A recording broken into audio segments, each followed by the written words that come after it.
दरवाजे पर दस्तक हुई। दौड़कर प्रियंका ने गेट खोला। प्रियंका को लगा कि शायद उसका पति आज समय से घर आ गया है। बहुत खुश थी, लेकिन जैसे ही दरवाज़ा खोला देखा कि दरवाजे पर हिना खड़ी हुई थी, हाथों में पूजा की थाली लिए हुए थी। प्रियंका को देखते ही हिना ने कहा, अरे प्रियंका, देखो मैं पूजा करने के लिए आ गई हूँ। चलो जल्दी चलो, चांद निकलने वाला है।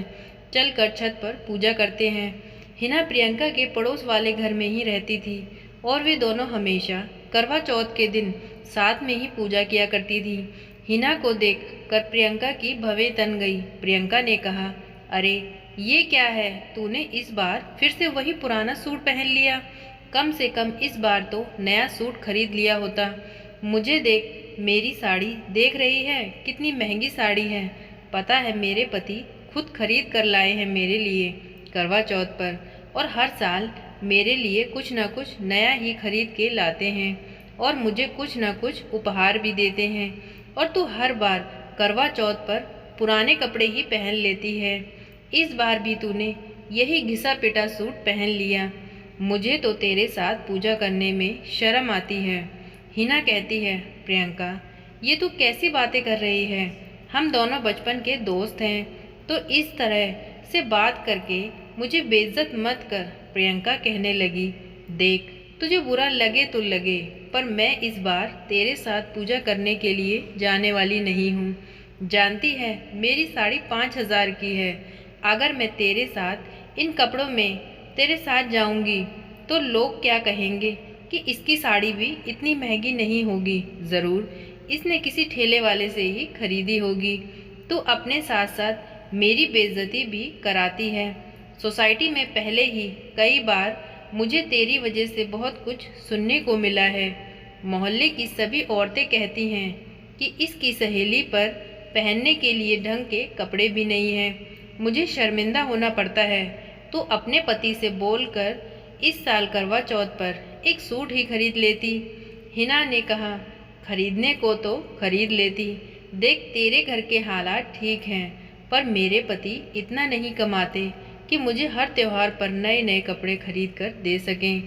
और फिर कपड़ों का क्या है, ये कोई बुरे नहीं हैं। अगर पहले पहन लिए तो क्या हुआ, कोई फटे हुए तो नहीं है। क्या ये ज़रूरी है कि जब हमारे पास इनकम ना हो तो हम उधार लेकर नए कपड़े पहने? इससे अच्छा है कि पुराने ही पहन लें।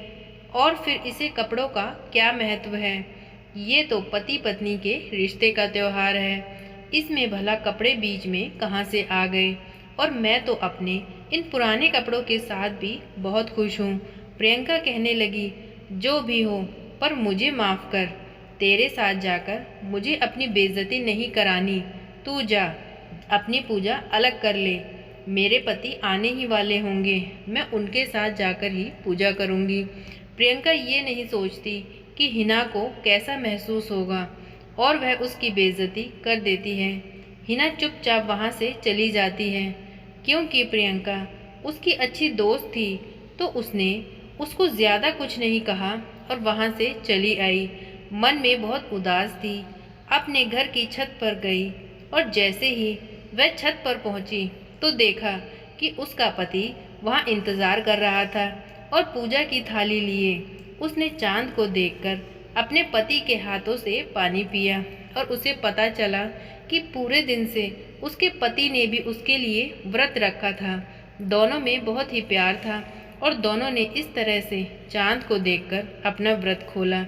व्रत खोलकर जब वह छत से नीचे उतर कर आई तो वह क्या देखती है कि अभी प्रियंका गेट पर ही खड़ी हुई थी।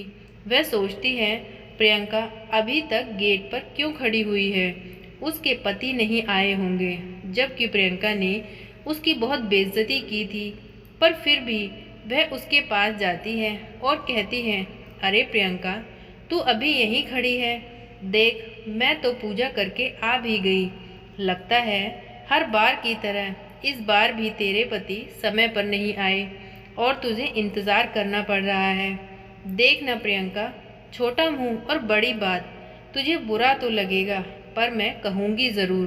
तूने ये 5,000 की साड़ी तो पहन ली, पर समय पर व्रत खोलने के लिए कभी तेरे पति नहीं आते। और तुम पूरे दिन उनके लिए भूखी रहती हो, और तेरे पति शाम को खाना खाकर ही आएंगे। और मुझे देख, मेरे पति ने मेरे लिए व्रत रखा है आज, और पूरा दिन वह मेरे साथ भी थे, और हम दोनों ने मिलकर साथ में पूजा की और व्रत खोला। तो क्या हुआ अगर मेरा सूट पुराना है, अगर मेरे पास नए कपड़े नहीं हैं तो क्या, पर मेरे पास मेरे पति का प्यार और उनका साथ तो है। तेरे पति ने तुझे साड़ी तो दिलवा दी, पर पति का साथ तुझे नसीब नहीं। हर बार की तरह इस बार भी तेरे पति देर रात 2-3 बजे तक ही आएंगे। उन्हें जरा भी परवाह नहीं कि तूने उनके लिए पूरे दिन भूखे रहकर व्रत किया, तो कम से कम आज का दिन तो तेरे साथ ही होते।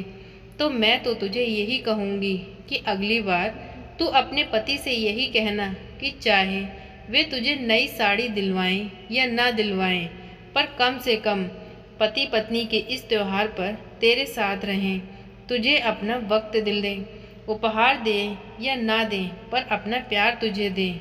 उम्मीद करती हूँ मेरी बातों को तू समझ गई होगी।